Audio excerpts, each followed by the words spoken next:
পরম প্রেমময় শ্রী শ্রী ঠাকুর শ্রী চরণ করতারাত্মা সৃষ্টি বর্ণ परम पूज्य पाद श्री श्री बर्धन परम आचार्य श्री चरणों में मेरा कोटि कोटि नमन। आज हमारा परम प्रिय आज हमारा परम प्रिय रमारानी विशाल माता घर में आज मातृ सम्मेलन रखा है। ये मंत्रमुग्ध एक वातावरण स्टार्ट हुआ है। इतना अच्छा लग रहा है, आज इतना माँ लोग आए हैं और इतना अच्छा एक वातावरण स्टार्ट हो गया है। इसको तो एक भजन कीर्तन में मन मुक्त कर दिया है। तो आज श्रावण महीना और हमारा लिए भाद्र महीना, ये 2 महीना हमारे लिए बहुत इम्पोर्टेंस होता है, क्योंकि श्रावण महीना में हमारा श्री श्री परमा का आविर्भाव हुआ था, जन्म हुआ था, और भाद्र महीना में हमारा श्री श्री गुरुदेव श्री श्री ठाकुर जी का आविर्भाव जन्म महीना है। तो ये 2 महीना हम लोग बहुत आनंद से पालते हैं। तो ठीक है, अभी इतना माँ लोग आए हैं तो हम सबका मंगल कामना करते हैं। रमारानी माँ का उनका सांसारिक जीवन का, उनका एक गुरुमय जीवन का हम लोग ठाकुर के श्री चरणों में हम लोग आशीर्वाद मांगते हैं उनके लिए। और जो हमारा दीक्षा में है, जो मातृ माँ है और जो दीक्षा नहीं भी लिए हैं, सभी माँ के लिए सबका शादी मंगल हम लोग कामना करते हैं। हम पहले जान लेते हैं हमें दीक्षा क्यों लेना है। ठीक है, दीक्षा क्यों लेना है? सभी बोलते हैं दीक्षा लेके क्या करोगे, दीक्षा तुम लोग लिया है क्या है, तुम इधर उधर चले गए हो।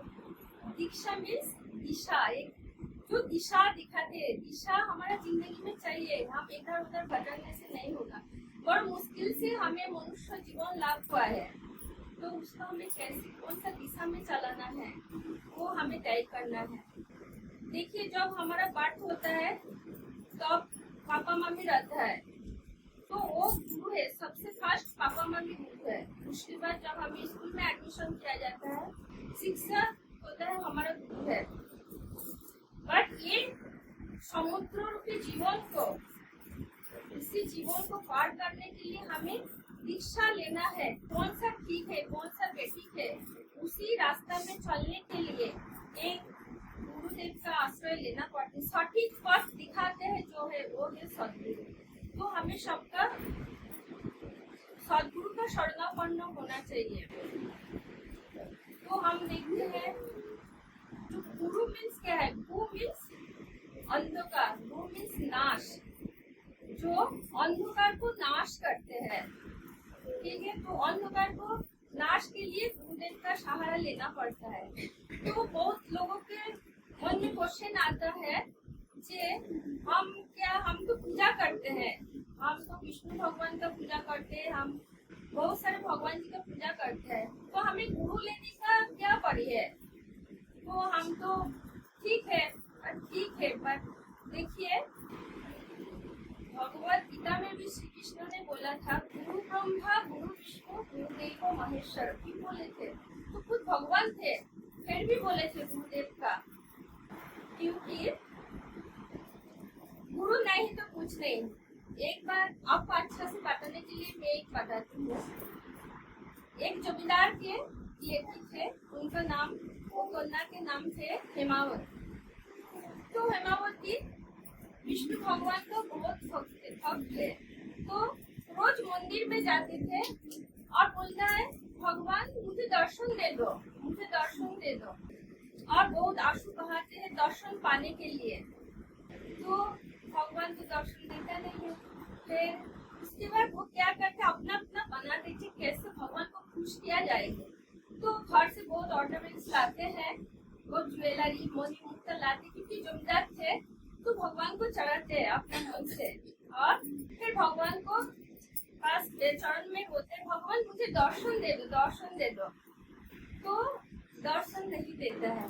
फिर एक चोर उसको फॉलो करता है, बोलता है इनके पास तो इतना मोनी मुक्ता है, क्यों ना हमें ले लेता है, चुराने चोरी करने का ट्राई करते हैं। बट क्या होता है, चोर बोलता है नहीं, हम उसको ऐसे चूज उसके पास से चुराएंगे नहीं, वो बहुत सरल से है, उसको हम ऐसे कपटता के साथ उसी से वो सब खींच लेंगे, ये चोर सोचते हैं। तो एक दिन हेमावती मंदिर में जाते हैं, बहुत लेकर बोलते हैं भगवान मुझे दर्शन दे दो। तो एक दौड़ में आता है, वो चोर प्लान करके आते हैं, तो आके बोलते माँ मुझे पानी पिलाओगे, तो वो बोलते पीछे घूमता है, फिर देखते हैं अच्छा एक साधु का वेश में आता है चोर, तो बोलते हाँ हाँ बाबा मैं अभी पानी लेकर आता हूँ आपके लिए, आप रुकिए यहाँ पे। तो पानी लेने जाते, पानी लेकर आते हैं, फिर बोलते पीछे, बोलते माँ तुम दीक्षा लिया है क्या, तुम्हारा गुरुदेव है क्या? बोलते नहीं नहीं मैं तो दीक्षा नहीं लिया है। तो बोलते तुमको विष्णु जी का दर्शन मिला है क्या? बोलते नहीं नहीं। तो बोलते ठीक है, तो अगर एक काम करो, मैं आपको जैसे बताएंगे ऐसे तुम काम करो, फिर तुमको मिल जाएगा गुरु। बोलते ठीक है बाबा, मैं जो जैसा आप बोलेंगे ऐसे ही हम काम करेंगे। बोलते हैं मैं आपको बोलते वो लड़की बोलते आप मेरे गुरुदेव बन जाओ। बोलते ठीक है मानेंगे, आपको दीक्षा तो देंगे, बट ऐसे सबका सामने नहीं होगा, आपको निर्जन जंगल में जाना पड़ेगा, मैं जो जो बोलूंगा वो आपको सुनना पड़ेगा।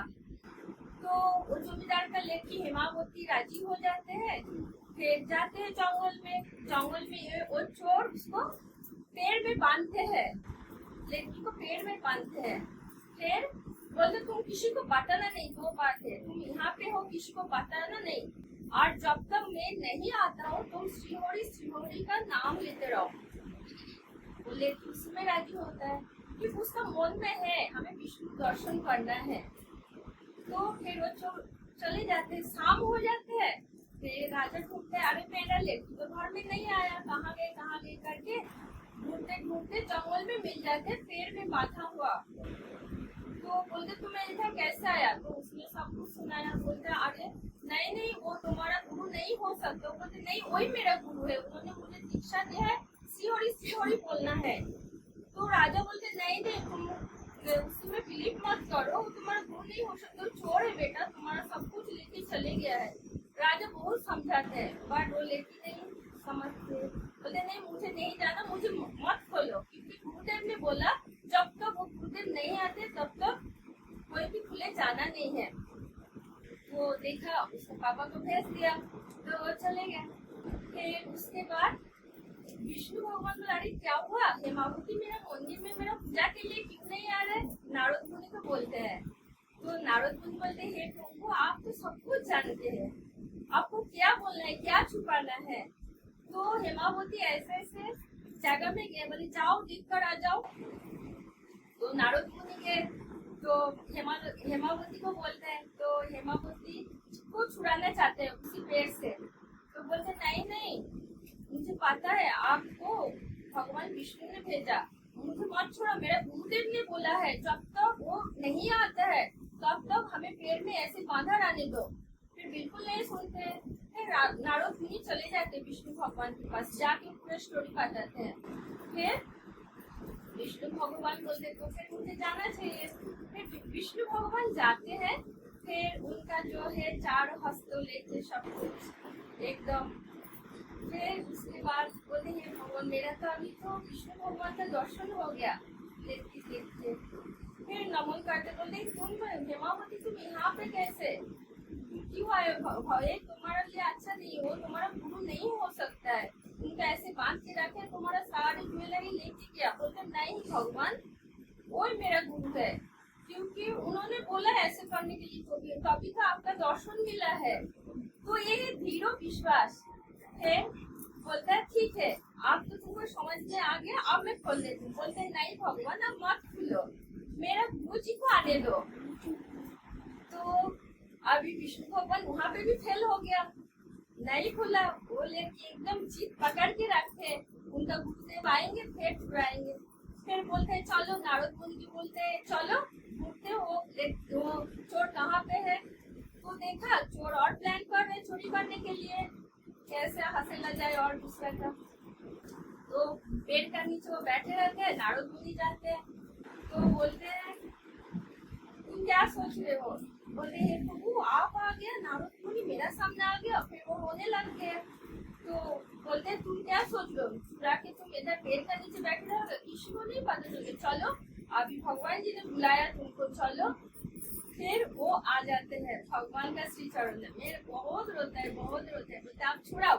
विष्णु भगवान बोलते आप छुड़ाओ। फिर वो लेके बोलते अब तो मेरा गुरुदेव आ गया। अभी वो इतना आनंद से इतना खुश हो जाता है।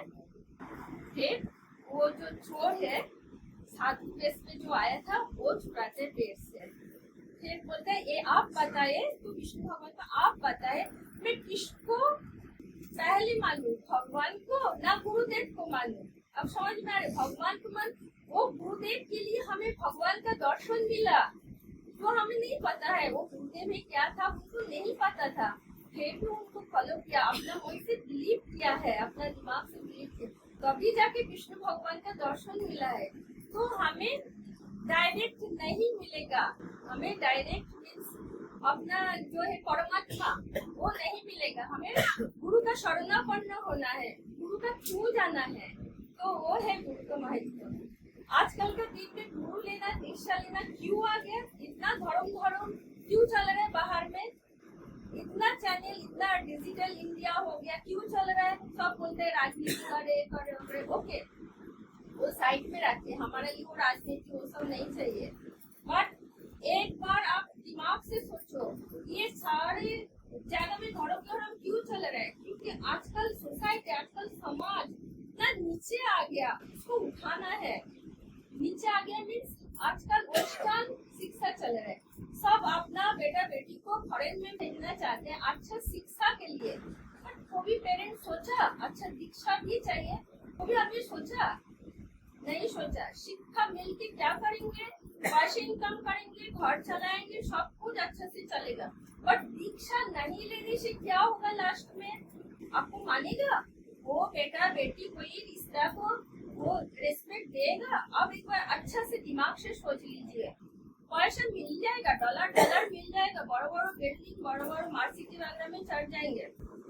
बट एट द एंड में आप देखोगे अगर दीक्षा नहीं लिया, उसको संस्कार नहीं ढाला गया, तो वो शिक्षा बेकार हो जाता है, क्योंकि हमने सिखाया ही नहीं, ना हम खुद सीखे हैं, ना अपना नेक्स्ट जनरेशन को नहीं दे पाया वो चीज। तो इसलिए गुरुदेव का महत्व, इसलिए दीक्षा का महत्व है। तो वही है, और यहाँ पे इतना मातृशक्ति आ गया है। तो ठाकुर बोलते थे अगर माँ को, कोई घर का एक माँ शिक्षित है, शिक्षित के साथ ही दीक्षा लिए हुए ऐसे माँ घर में है, तो वहाँ का वातावरण एक मधुर बन जाता है, क्योंकि हम पूरा घर चलाते। एक लेडीज का जब भगवान विष्णु ने जब लेडीज को बना रहे थे, भगवान विष्णु का क्रिएशन किया ना सभी, तो उनको बहुत ज्यादा टाइम लग गया था। जब लेडी का स्ट्रक्चर बना रहे, उसका माइंड बना रहे, उसका आत्मा बना रहे, तो बहुत ज्यादा टाइम लग गया था। तो सभी भगवान ने बोला क्या हुआ, तुमने तो जेंट्स को अच्छा से बना दिया, अभी लेडीज को जब आप बना रहे हैं इतना टाइम क्यों लग गया? बोलता है ये जो लेडीज है, ये जो महिला है, उसको बनाने के लिए क्योंकि इतना कॉम्प्लिकेटेड है, इतना कुछ करना पड़ता है उसका शरीर में, आत्मा में, तो इसलिए टाइम लग गया।